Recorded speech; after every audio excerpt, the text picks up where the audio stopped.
మా చెరువుని కాపాడండి మహాప్రభో. స్కూల్స్ పై చలి ఎఫెక్ట్. డాక్టర్లు కాస్తైనా బాధ్యత ఉండక్కర్లే. ఇలాంటి వార్తలు ఫటాఫట్ చూసేద్దాం.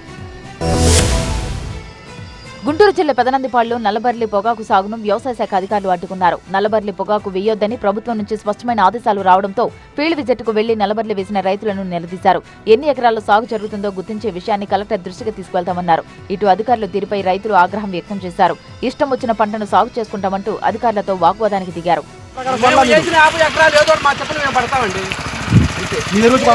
గవర్నమెంట్ మాత్రం అడగండి. మీరు అభయస్తారు మిమ్మల్ని చూసి గవర్నమెంట్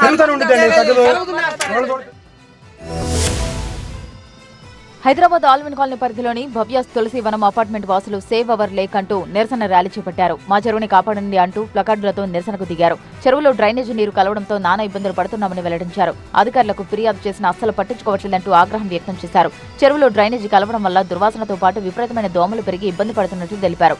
ఇప్పటికైనా హైడ్రా ఉన్నతాధికారులు, జీహెచ్ఎంసీ, ఇరిగేషన్, హెచ్ఎండీ అధికారులు ముందుకు వచ్చి చెరువును కాపాడాలని విజ్ఞప్తి చేశారు.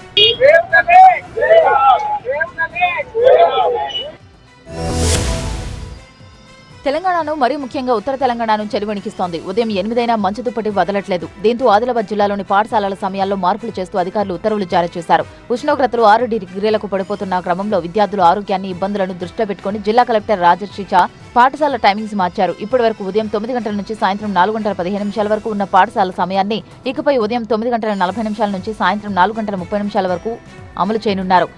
ఈ మార్పులు ప్రాథమికోన్నత పాఠశాలకు వర్తిస్తాయని కలెక్టర్ స్పష్టం చేశారు. జీజీహెచ్ వైద్యుల నిర్లక్ష్యం వల్ల తన చేయి పని చేయకుండా పోయిందని వెంకటరమణ అనే వ్యక్తి అధికారులకు ఫిర్యాదు చేశాడు. బైక్ మీద నుంచి కింద పడటంతో వెంకటరమణకు వైద్యులు సర్జరీ చేశారు. 2-3 రోజులు ఆసుపత్రిలో ఉంచుకొని పంపించేశారు. అయితే వైద్యులు ఇచ్చిన మందులు వాడుతూ విశ్రాంతి తీసుకుంటున్నప్పటికీ చేయి నొప్పి తగ్గకపోవడంతో వెళ్లి స్కాన్ తీయగా అసలు విషయం బయటపడింది. సర్జరీ సరిగా చేయకపోవడంతోనే చేయి పని చేయట్లేదని తేలడంతో వెంకటరమణ ఉన్నతాధికారులను ఆశ్రయించాడు.